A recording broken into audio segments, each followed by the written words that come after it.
Assalamualaikum warahmatullahi wabarakatuh. Selamat siang Bapak Ibu semuanya. Ini share screen dari saya atau dari moderator? Mohon izin.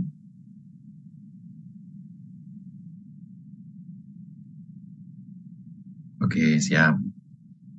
Nah, di sini kita akan membahas agak lebar ya untuk masalah MKM ini, yang mana ini sedikit menginformasikan juga ke teman-teman di lembaga untuk data inputan yang sudah diinputkan di dalam Dapodik. Ya, jadi rencananya nanti kita akan membahas tentang berapa sih jumlah sekolah, ya, jumlah sekolah yang sudah memenuhi syarat untuk MKM ini, ya. Kemudian nanti kita juga bisa lihat ya sampling untuk nasional itu berapa, kemudian untuk contoh dalam provinsi berapa, kemudian di kabupaten kotanya berapa. Nah, ngelihatnya di mana? Oke, next Mas. Jadi di sini Bapak Ibu semuanya untuk sanitasi sekolah ini ada dasarnya ya. Jadi Undang-Undang Kesehatan Nomor 36 tahun 2009 tentang kesehatan pasal 79 ini ya. Jadi di sini adalah intinya dengan adanya landasan ini ya, nanti diharapkan peserta didik bisa mendapatkan lingkungan yang sehat sehingga dapat belajar, tumbuh dan berkembang secara harmonis ya. Kemudian dan menjadi sumber daya manusia yang lebih berkualitas. Nah, ini harapannya di sana. Jadi di sini ada banyak nanti yang akan dibahas. Kemudian next. Jadi kita langsung bahas di datanya ya. Ini adalah 7 komponen sanitasi, yang salah satunya nanti kita bahas di bagian nomor 4 ya, yaitu manajemen kebersihan menstruasi ya. Nanti akan kita bahas sedikit di sana. Inputannya semua dari Dapodik ya, Bapak Ibu semuanya. Teman-teman operator sekolah harus sudah paham di sini. Nanti untuk Bapak Ibu bisa melihat nanti ya, apakah sekolah yang dituju nanti ya, apa yang diharapkan putra-putrinya sudah memenuhi kriteria ini atau belum. Ini menjadi catatan juga nanti ya untuk teman-teman lembaga. Jadi kalau misalkan nanti datanya sudah bisa dilihat di Dapodik seperti ini, harapannya teman-teman lembaga ketika mengentrikan data di Dapodiknya harus lebih baik dan lebih baik lagi sesuai dengan kondisi yang ada di sekolahnya ya. Jangan dibuat-buat, karena kalau nanti dibuat-buat ternyata ada kejadian luar biasa tadi ya. Salah satunya siswa kelas 3 sudah ada yang menstruasi misalkan, di pencatatan Dapodiknya ada di sana ya, sekolah menyediakan pembalut dan seterusnya, ternyata tidak. Nah, ini jadi masalah. Oke, next. Nah, di sini untuk catatan di sisi dashboard sanitasi Bapak semuanya, ini ada beberapa kriterianya ya, dari belum memenuhi sampai ke paripurna. Nah, nanti akan disebutkan itu ya, paripurna itu sekolah yang seperti apa, optimal itu yang seperti apa, standar seperti apa, dan seterusnya. Oke, next. Nah, di sini adalah tampilan dashboard sanitasi ya, ini tampilan awalnya. Nah, halaman ini bisa diakses di mana? Next. Jadi nanti Bapak Ibu semuanya itu bisa mengakses laman ini ya di sarpras.dikdasmen.kemdikbud.go.id. Nah, di sini nanti teman-teman ya, ini bebas akses ya, jadi tidak menggunakan paspor. Nanti Bapak Ibu bisa melihat di sini ya untuk memantau sampai ke jenjang sekolahnya. Nanti kalau Bapak Ibu mau lihat bisa sampai ke jenjang sekolahnya. Jadi ada tampilan awalnya di sini kita melihat ya data dari secara nasional, kemudian sampai turun ke detail sampai ke sekolahnya, yang mana di sini ada data Sarpasnya, kemudian ada data indeks sanitasi sekolah. Nah, ini kita ambil untuk yang semester sekarang ya, semester 2022-2023 genap, tapi masih belum berakhir ya, jadi kita ambil pertengahan semester kemarin. Kalau misalkan teman-teman mau melihat data terakhir, mungkin bisa digunakan untuk data yang di semester ganjil ya, semester ganjil 2022-2023. Oke, next. Nah, ini Bapak semuanya. Untuk jenjang SD, ini ya kita lihat rekap manajemen kesehatan menstruasi ini untuk SD. Ini kalau kita lihat dari total SD yang ada di Indonesia itu 149.030 lembaga. Ini berdasarkan data yang sudah dientrikan di Dapodik ya. Ini alhamdulillah sudah ada yang akses paripurna, yaitu di 10.228 lembaga ya. Ini sudah sudah masuk dalam akses paripurna. Nah, kemudian untuk yang optimal ada di 1.700, standar ini ada di 5.065, kemudian yang akses minimal itu ada di 132. Ini banyak banget ya, banyak banget lembaga yang masih belum memenuhi akses standar ya, atau akses mini atau akses optimal lah. Jadi harusnya di sini bisa lebih ditingkatkan lagi agar harapannya nanti ketika terjadi hal seperti tadi ya, misalkan ada salah satu anak didik kita ya, putri kita mungkin yang sudah mengalami menstruasi di awal, itu sudah ada pertolongan pertama yang disiapkan oleh teman-teman di lembaga. Nah, ini kalau misalnya kita lihat 7% ya, ini perlu ditingkatkan lagi. Oke, next. Nah, ini kalau kita lihat ya, ini adalah dashboard yang menampilkan ya komparasi dari masing-masing jenjang. Ya, kalau kita lihat di sini untuk akses paripurnanya memang kalau dibandingkan dari keseluruhan data ya, semakin tinggi jenjangnya ini semakin naik untuk akses paripurnanya. Nah, sini paling banyak di sisi malah SLB ya, mungkin karena jumlah sekolahnya nggak seberapa banyak. Oke, next. Nah, ini kita melihat salah satu contoh ya, contoh data di salah satu provinsi yang ada di Indonesia, yaitu DKI Jakarta. Ini sampling aja ya, sampling aja. Ini alhamdulillah di sana akses paripurnanya ada 27%. Harapannya nanti untuk tempat-tempat lain juga bisa ditingkatkan ya. Nah, ini akses ini nanti bisa dilihat Bapak Ibu semuanya di sarpras.dikdasmen.kemdikbud.go.id. Nanti bisa dicek di sana semuanya ya. Di sini untuk jenjang SD, untuk yang di Provinsi DKI Jakarta itu ada 2.239 lembaga atau satuan pendidikan. Dan alhamdulillah dari inputan data Indamodik itu ada 606 lembaga atau satuan pendidikan yang sudah memiliki akses paripurna untuk MKM ini. Ya, tapi juga masih banyak juga yang akses minimal ya. Jadi di sini masih ada 1.475. Nah, ini nanti yang perlu kita support agar nanti bisa lebih ditingkatkan untuk pemberian akses ya, agar nanti sekolahnya bisa lebih ramah terhadap peserta didik perempuan. Oke, next. Nah, ini adalah grafiknya ya di DKI Jakarta. Ini kita komparasi per jenjangnya ya. Jadi mulai dari jenjang PAUD memang belum ada ya. Karena usianya masih sangat kecil, jadi di sana nggak ada MKM. Jadi mulai dari SD nih ya, SD, SMP, SMA, SMK, kemudian di PKPM dan di SLB. Oke, next. Nah, ini kita lebih kecilkan lagi ya. Jadi tadi kita masuk di provinsi, sekarang kita masuk di sisi kota. Ya, salah satu kabupaten kota yang ada di DKI, yaitu di Jakarta Selatan contohnya. Yang mana untuk di Jakarta Selatan, ini jumlah jumlah satuan pendidikannya ada di 459 untuk yang sekolah dasar ya. Dan di sini yang sudah memenuhi akses paripurna, ini udah 165, lebih meningkat lagi ya, sudah 36% ya. Nah, ini yang punya optimal ada 3% ya.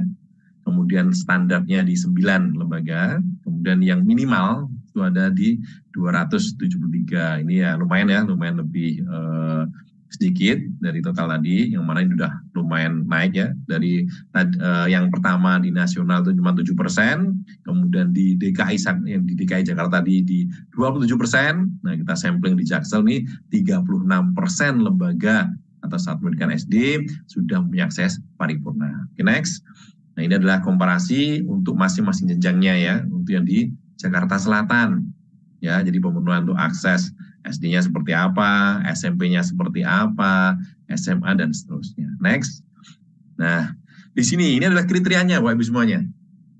Ya, kriteria suatu lembaga dia dinilai punya akses paripurna seperti apa.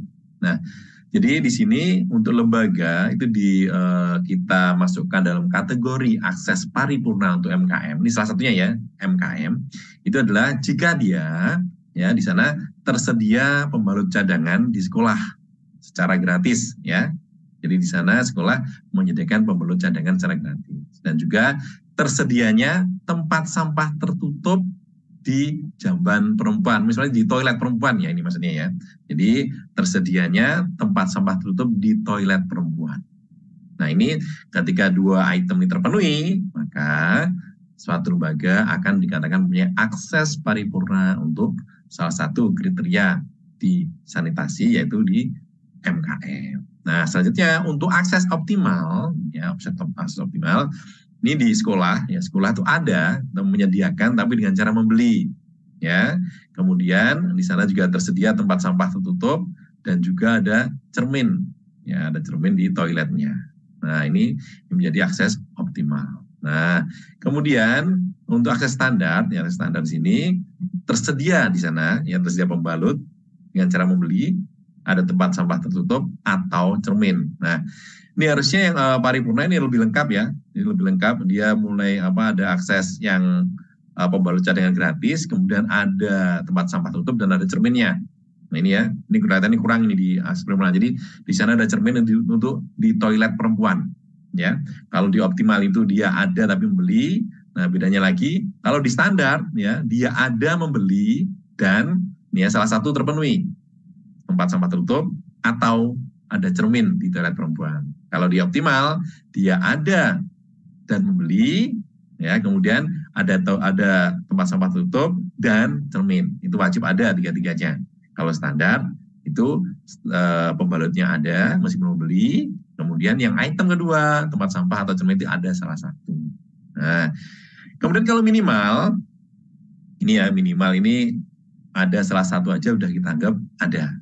Ya, jadi misalkan ini ya, ini tidak tersedia pembalut, tapi di toiletnya itu ada tempat sampah tertutup atau cermin.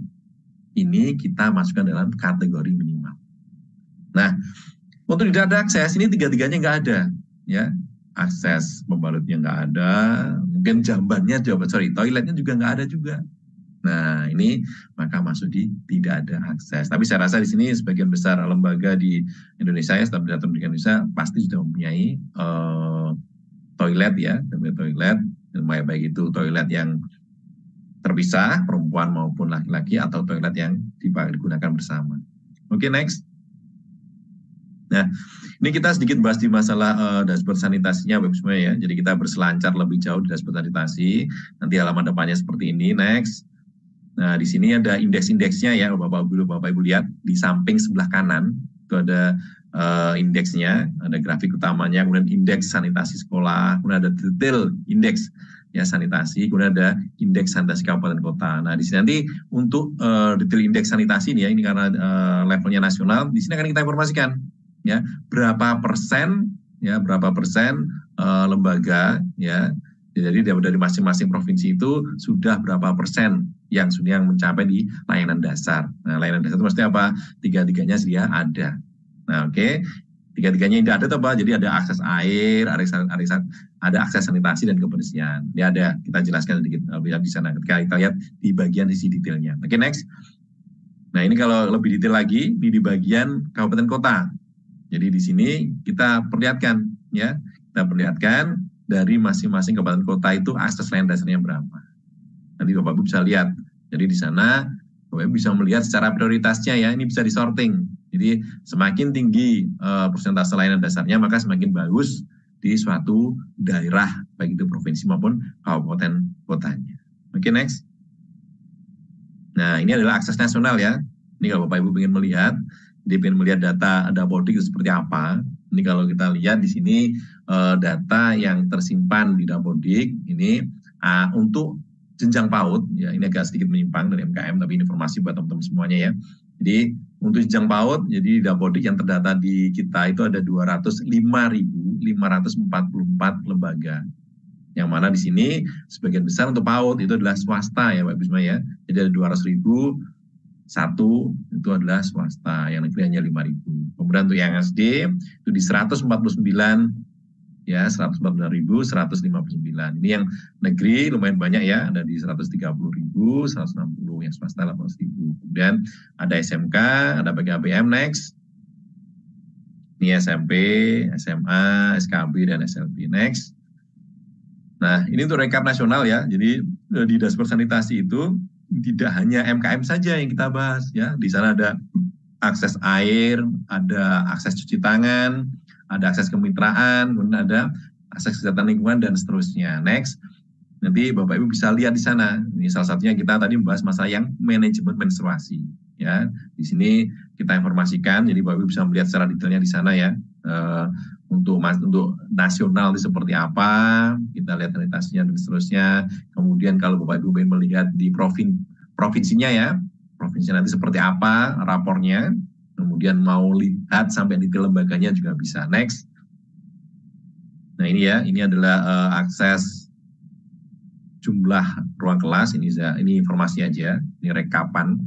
Kalau misalkan nanti Bapak Ibu mungkin ini kan lagi momennya PPDB ya, pengen melihat kira-kira sekolahnya di tempat yang akan itu seperti apa, rekapan seperti apa, bisa dilihat di sini. Next. Nah ini ya, ini adalah rekapan sanitasi. Yang sanitasi ini ada 3 item. Yang pertama adalah akses air. Ya, di sini kita melihat akan menampilkan ini akses air dari masing-masing daerah, dari masing lembaga seperti apa. Yang mana catatannya ada di bawah ya. Jadi kalau misalkan di sini akses dasar itu seperti apa, kemudian akses terbatas seperti apa, dan tidak ada akses seperti apa. Nah ini ya, jadi di sini akses dasar itu kalau jika ya di sana ada sumber air yang layak dan cukup. Nah layak itu seperti apa? Itu macam-macam ya. Ada yang dari pump, ya, ada dari sumur sendiri tapi layak digunakan, ya, dan seterusnya. Atau mungkin tidak cukup tuh mungkin ya, mungkin di tempat luar sana ada yang menggunakan akses tada air hujan. Nah, ini kan kurang nih. Ya, atau mungkin yang menggunakan fasilitas air itu PDAM atau apapun itu yang mungkin pakai mobil tangki ya, yang kadang datang cuma seminggu sekali atau kadang sebulan sekali sehingga dan seterusnya, itu ada di sini. Jadi di sini adalah kita melihat data yang ada di Dapodik berdasarkan dari entrian dari teman-teman di lembaga. Oke, next. Nah, ini adalah di akses sanitasi ya, sanitasi kebersihan di sini. Kemudian ada kalau di sanitasi itu berhubungan dengan jamban dan seterusnya ya. Tapi nanti ini sanitasi hanya ada 3. Nanti ada yang lebih lengkap lagi di stratifikasi UKS nanti. Next.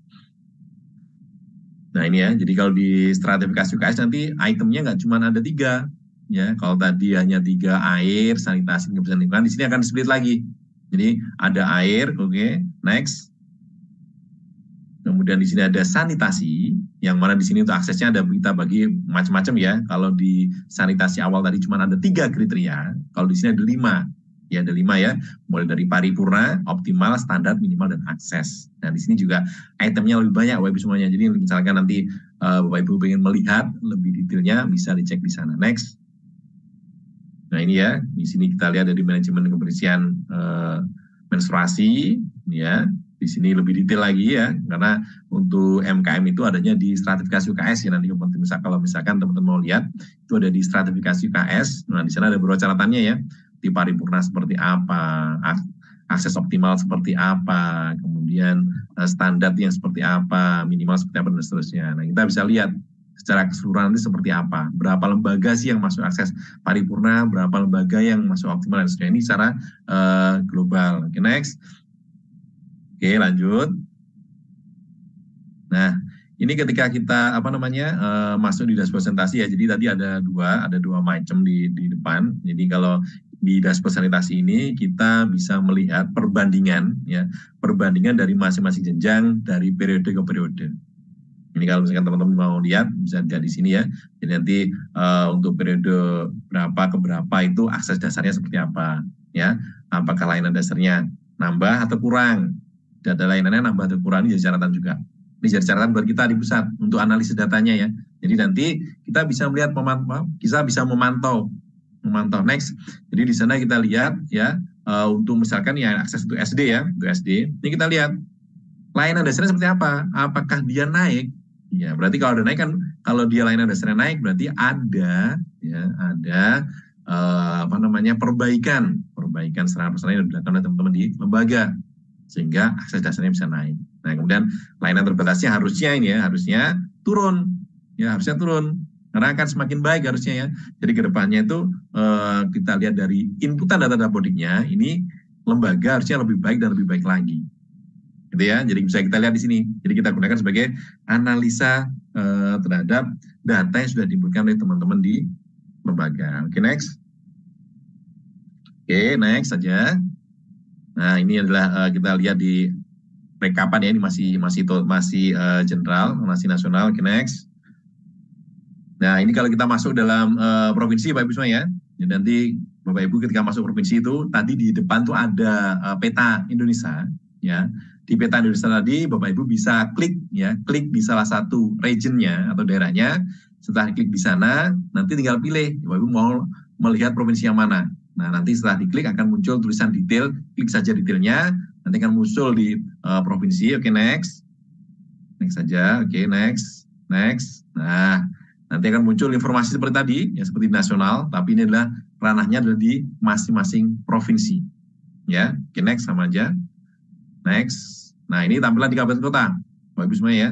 Jadi ketika tadi di provinsi kan ada region-regionnya ya, region di kabupaten kota. Nanti di sana Bapak Ibu bisa milih untuk masuk ke detail kabupaten kota, itu tinggal diklik saja di sana, salah satu regionnya, klik ke detailnya. Nanti kan diinformasikan di sini.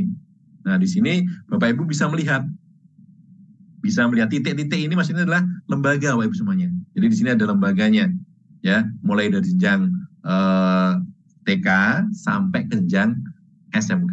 Ada semua di sini. Jadi kalau misalkan Bapak Ibu ingin melihat, ini bisa masuk di sini, kemudian bisa diklik detailnya. Oke, next.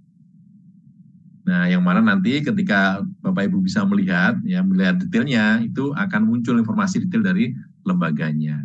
Nah, ini di sebelah kanannya adalah rekapan untuk salah satu kabupaten kota yang ada di Indonesia.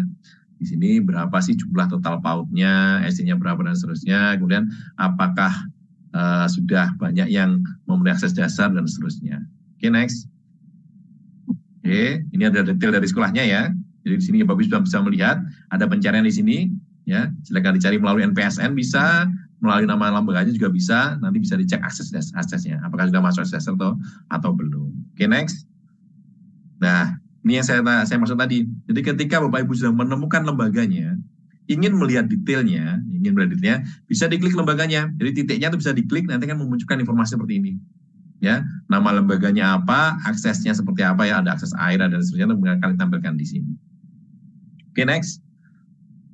Nah, ini adalah rekapannya ya, dari rekapan hampir sama dengan di provinsi tadi, tapi ini adalah berdasarkan dari kabupaten kota yang ada di bawah provinsi yang sudah kita pilih tadi. Oke, next. Nah, ini ya. Nah, ini ada detailnya Bapak Ibu semuanya. Nah, ini ya, detail sanitasi. Jadi kalau Bapak Ibu nanti sudah berselancar sampai masuk ke detailnya di kabupaten kota, nanti akan ditampilkan informasi detailnya. Ya, akses airnya seperti apa, sanitasinya seperti apa, higiennya seperti apa, ini ya, ditampilkan per lembaganya. Jadi ketika Bapak Ibu ingin melihat lembaga ini seperti apa sih aksesnya, itu bisa dilihat di sana. Jadi silakan diklik di search-nya ya, dicari nama lembaga itu apa ini, atau NPSN-nya. Oke, next. Nah, ini kalau untuk yang stratifikasi ini lebih detail lagi, ya, akses airnya seperti apa, cuci tangan, sanitasi, manajemen menstruasi, yang melibatkan PD, kemudian kebersihan lingkungan, dan kemitraan. Oke, next. Nah, terima kasih Bapak Ibu semuanya. Sedikit informasi ya Bapak Ibu semuanya. Di sini, tadi kan saya sudah memaparkan tentang inputan data yang ada di Dapodi. Ya, salah satunya adalah tadi bahas tentang MKM ya, yang kita olah di dashboard ya, yang mana untuk nasional itu masih 7% yang paripurna. Kemudian kalau kita masuk ke salah satu provinsi tadi lumayan banyak. Ya, di DKI tadi ada 27%, kemudian di kabupaten kota untuk yang di Jakarta Selatan lumayan naik juga di 36%. Kemudian untuk upaya pemenuhan MKM ya, baik dari BOS maupun DAK, di sini untuk yang dari BOS sebenarnya pemenuhan BHP mungkin ya, yang pembalut ini nanti bisa disesuaikan atau digunakan sesuai dengan prioritas yang ada di lembaga Bapak Ibu semuanya. Ya, kemudian kalau untuk DAK, ini DAK terutama untuk pembangunan toilet mungkin ini ya. Jadi toilet nanti di sini Bapak Ibu harus pastikan ya.